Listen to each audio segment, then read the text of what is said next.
เอาต้มเห็นยังนะต้ม ตำหูเจ๊ คกปีนนั่นน่ะ ปีกปลาเขาสุกแล้วเห็นปะเห็นปะ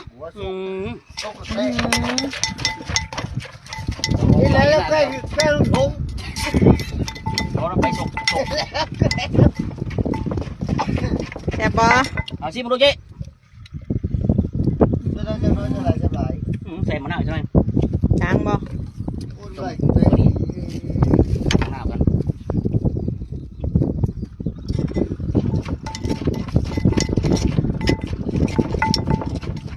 มาแซ่บๆกันไปดิโอ้นี่มาเรียบร้อยตำหูข้างบ้านเฮาบ้านใส่ลุ้นหมด ตำมะหุงคนภูไทย กินมันหากินกระมัน มาแล้ว รับรองแซ่บโอ้โหความซอก